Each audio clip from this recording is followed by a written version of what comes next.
প্রিয় শিক্ষার্থী বন্ধুরা, আসসালামু আলাইকুম ওয়া রাহমাতুল্লাহ। এনএসএন একাডেমির পক্ষ থেকে তোমাদেরকে জানাই অভিনন্দন। এখন আমরা আলোচনা করব তোমাদের ইংরেজি বইয়ের পেজ নাম্বার 3 এর সি নিয়ে আলোচনা করব এই ভিডিওতে।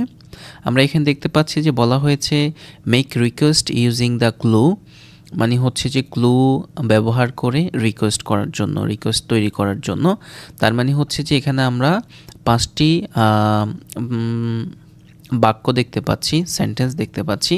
এই সেন্টেন্সগুলো থেকে বুঝে আমরা এই জাতীয় রিকোয়েস্ট তৈরি করব। যেমন যদি আমরা তোমাদেরকে একটা বুঝাই, এখানে বলা হয়েছে you want someone to help you with the washing, মানে তোমার ধোয়ার কাজের জন্য তুমি কেউ একজনকে রিকোয়েস্ট করবা, অনুরোধ করবা যে এই সাপোজ তোমার ভাই হতে পারে, বোন হতে পারে, অথবা তোমার কোনো পারিবারিক পার্সন হতে পারে, তাকে তুমি বলবা যে আমার ধোয়ার কাজে আমাকে একটু সাহায্য করেন না। এই যে এই রিকোয়েস্টটা তুমি করলা, এটা বাংলাতে খুব সহজে তুমি করতে পারছো, কিন্তু ইংরেজিতে তুমি যদি করো তাহলে কিভাবে করবা?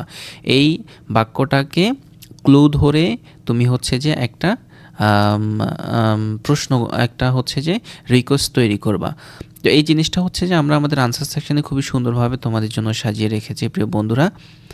এখন তোমাদেরকে নিয়ে যাব সেখানে যাওয়ার আগে বলে নিচ্ছি, যদি আমাদের ক্লাসগুলো তোমাদের ভালো লাগে প্লিজ আমাদের ভিডিওতে একটি লাইক দিবে এবং আমাদের চ্যানেলটি সাবস্ক্রাইব করবে।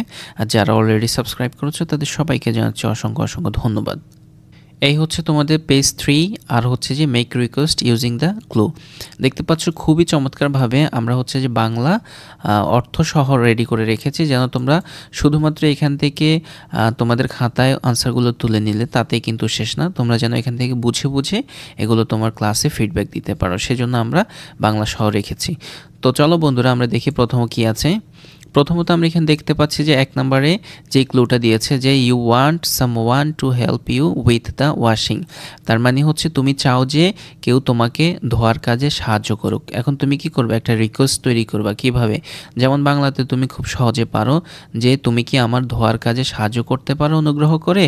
এভাবে তুমি তোমার ভাইকে অথবা তোমার পারিবারিক কাউকে, পরিবারের কাউকে তুমি বাংলাতে রিকোয়েস্ট করতে পারো, কিন্তু ইংরেজিতে কীভাবে করবা সেই জিনিসটা হচ্ছে যে এখানে আমরা এভাবে দিয়েছি যে can you help me with my washing please.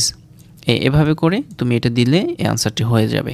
আচ্ছা, এরপরে 2 নম্বরে যেটি ছিল সেটি হচ্ছে যে you want someone to give you change for 100 টাকা নোট, তার মানে তুমি চাও কেউ তোমাকে 100 টাকার নোট পরিবর্তন করে দেখ। তার মানে তোমার কাছে 100 টাকার নোট আছে, তুমি চাও যে এটা একটু কেউ ভাঙায় দেখ। ভাঙায় মানে হচ্ছে খুচরা করে দেখ, 10-20 টাকা এভাবে করে 100 টাকার খুচরা করে দেখ তোমাকে। তখন তুমি এটা নিয়ে একটা রিকোয়েস্ট তৈরি করবে। তো এটা বাংলাতে তুমি বলতে পারো যে তুমি ধরো তোমার আঙ্কেলকে দেখছো বা কেউ একজনকে দেখছো, তখন তাকে বললো আপনি কি আমার 100 টাকার নোটটা পরিবর্তন করে দিতে পারেন বা খুচরা করে দিতে পারেন, এইভাবে। কিন্তু ইংরেজিতে যখন এটাকে আমরা তৈরি করব তখন এই যে এভাবে তৈরি করব আমরা যে could you give me a change for 100 টাকা প্লিজ, টাকা নোট। তার মানে হচ্ছে যে আপনি কি আমার 100 টাকা নোট পরিবর্তন করে দিতে পারেন। আচ্ছা, এখন তোমরা এখানে দেখতে পাচ্ছ যে এখানে আমরা ক্যান দিয়ে এই রিকোয়েস্টটা সাজিয়েছি, আবার এখানে কিন্তু কুড দিয়ে সাজিয়েছি, কিন্তু কেন সাজিয়েছি সেটা তোমাদেরকে একটু পরে এক্সপ্লেন করব। এবার চলে যাচ্ছি 3 নাম্বারটায়। এখানে যেটি ক্লু আছে সেটি হচ্ছে you want someone to wait a minute, তার মানে তুমি চাও কেউ 1 মিনিট তোমার জন্য অপেক্ষা করুক। লাইক হচ্ছে তুমি কোথাও ঘুরতে যাচ্ছ, এখন তোমার পরিবারের কাউকে তুমি রিকোয়েস্ট করতেছো যে আমার জন্য 1 মিনিট দাঁড়ান, এই যে আমি রেডি হচ্ছি, এই জাতীয় সামথিং কিছু। তো বাংলাতে আমরা বলি কি আপনি কি 1 মিনিট অপেক্ষা করবেন অনুগ্রহ করে। আর ইংরেজিতে যদি এই রিকোয়েস্টটা করতে যাই আমরা এভাবে বলতে পারি would you wait a minute please. এই যে আপনি কি 1 মিনিট অপেক্ষা করবেন অনুগ্রহ করে।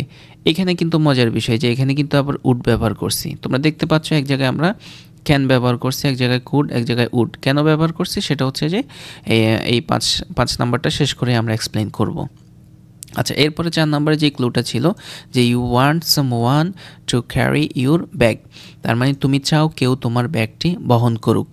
আচ্ছা, এটাকে বাংলায় আমরা এভাবে বলতে পারি আমার ব্যাগটি বহন করতে পারো অনুগ্রহ করে।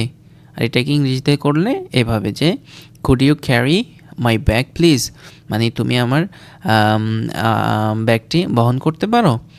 আচ্ছা, এরপরে হচ্ছে যে 5 নাম্বার শেষ নাম্বার সেটি হচ্ছে যে you want someone to call you a rickshaw, তুমি চাও যে কেউ একজন তোমার জন্য একটি রিক্সা ডাকুক। তো বাংলায় হচ্ছে যে রিকোয়েস্টটি এভাবে হবে আপনি কি একটি রিক্সা ডাকবেন আমার জন্য।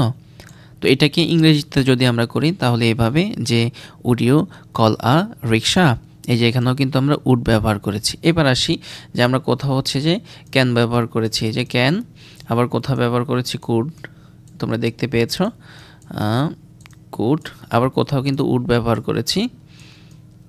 এখন তোমাদের মনে প্রশ্ন আসতে পারে যে স্যার এটা হচ্ছে যে এক জায়গায় ক্যান ব্যবহার করেছেন, এক জায়গায় কুড ব্যবহার করেছেন, এক জায়গায় উড ব্যবহার করেছেন, এগুলা কেন ব্যবহার করেছেন? আসলে মূলত হচ্ছে দেখো, ক্যানটা ব্যবহার করা যায় নর্মালি হচ্ছে যে যাদের সাথে তুমি একদম ইনফর্মাল, যেমন তোমার বন্ধু বান্ধব বা হচ্ছে যে তোমার বয়সে ছোট বা তোমার পারিবারিক কোনো ব্যক্তি, তাকে তুমি হচ্ছে যে ক্যান দিয়ে কোনো কিছু রিকোয়েস্ট করতে পারো, কারণ হচ্ছে যে সে তোমার এটা করে দিতে বাধ্য বা করে দিবে।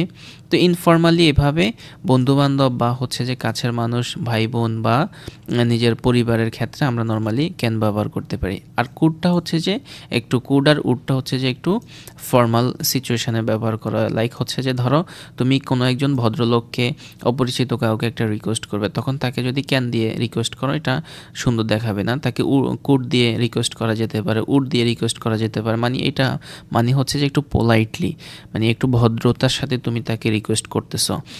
ধরো সাপোজ তোমার হচ্ছে যে রুমের ফ্যানটা তুমি অফ করবে, তখন সেটা তুমি তোমার যদি ভাইকে দিয়ে অফ করাইতে চাও তখন তুমি ক্যান দিয়ে ব্যবহার করতে পারো যে তুমি কি আমার ফ্যানটা অফ করতে পারো। আর ধরো এটা হচ্ছে তুমি তোমার পরিবারের কোনো একজন বড় সদস্য, শ্রদ্ধাভাজন একজন সদস্যকে বলবা যে আমার ফ্যানের সুইচটি অফ করেন, তখন তুমি সেটা কুড বা উড রিকোয়েস্ট করে, উড ব্যবহার করে তুমি তাকে রিকোয়েস্ট করবে যে আপনি কি আমাকে আমার ফ্যানের সুইচটা বন্ধ করতে পারেন কি না। এই যে, তো আমরা এখানে ঠিক সেমভাবে এভাবে করছি যে কোনো একজন ভদ্রলোক বা হচ্ছে যে কোনো একজন বয়সে বড়, তাকে দিয়ে আমি রিক্সা একটা ডাকাবো, সেই জন্য আমরা এখানে উড ব্যবহার করেছি।